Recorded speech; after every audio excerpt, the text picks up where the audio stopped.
नेहा सिंह राठौर अब यूपी में काबा वाला गाना नहीं गा सकती है। जानते हैं क्यों? क्योंकि यूपी के मुख्यमंत्री योगी आदित्यनाथ को ऐसा लगता है कि जब नेहा सिंह राठौर यूपी में काबा वाला गाना गाती है तो यूपी में दंगा भड़क जाता है, वहां के लोग असहिष्णु हो जाते हैं और यूपी का स्थिति खराब हो जाता है। इसलिए नेहा सिंह राठौर की जुबान को बंद कर देना चाहिए। हुआ भी ऐसा।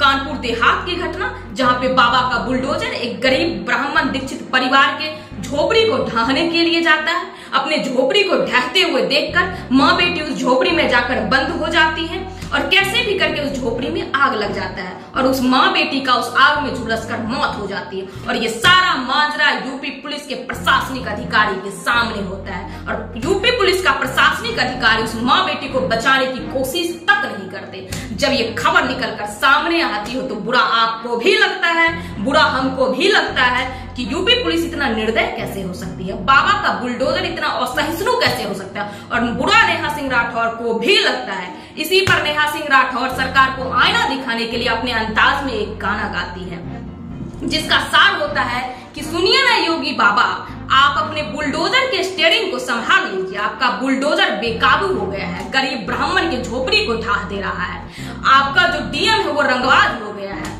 माँ बेटी झुलस कर मर जाती है और वो बचाने की कोशिश तक नहीं करता है। क्या ऐसे लाइएगा रामराज? क्या गलत बोल दी नेहा सिंह राठौर?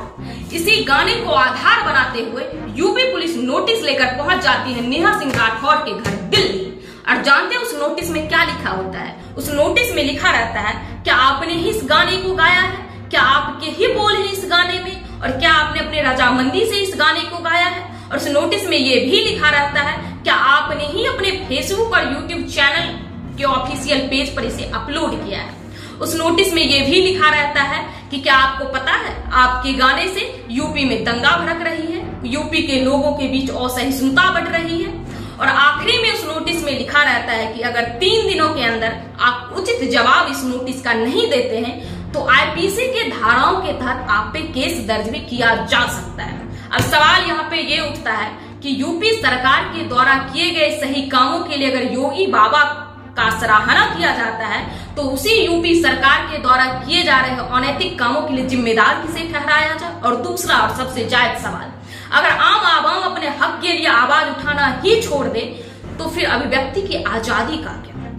और ऐसा नहीं है कि नेहा सिंह राठौर ऐसी पहली कवित्री हैं जो सरकार के गलत नीतियों का मुखर होकर कहती हैं। इससे पहले भी पंडित जुगल किशोर शुक्ल हो, माखनलाल चतुर्वेदी हो, ज्योतिबा फूले हो या राष्ट्रकवि प्रभु दिनकर हो, तत्कालीन सत्ता के आंखों में आंखें डालकर आम आवाम के हक के लिए ये सभी आवाज उठाते रहते थे। रामधारी सिंह दिनकर के एक लेखनी हुंकार के लिए उन्हें कहा गया कि आपने इसे लिखने के लिए इजाजत क्यों नहीं लिया? तो रामधारी सिंह दिनकर कहते हैं कि अगर साहित्य लिखने के लिए हमें किसी की इजाजत लेनी पड़े तो मैं समझूंगा कि साहित्य लिखना ही छोड़ दो। और ऐसा भी नहीं है कि नेहा सिंह राठौर सिर्फ यूपी में काबा ही गाती हैं, वो बिहार में काबा, गुजरात में काबा गा चुकी हैं और वो अपनी गायकी के माध्यम से बेरोजगारी और भ्रष्टाचारी के मुद्दे पर हमेशा से आवाज उठाते रहती हैं।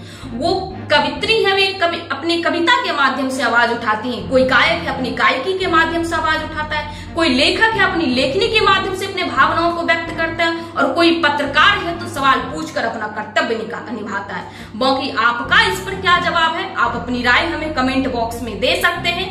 आज के लिए फिलहाल इतना ही। मैं आपके साथ कौशिकी बख्श, फिर मिलते हैं किसी अन्य मुद्दे पर राष्ट्र के लिए एक नई आवाज के साथ। धन्यवाद।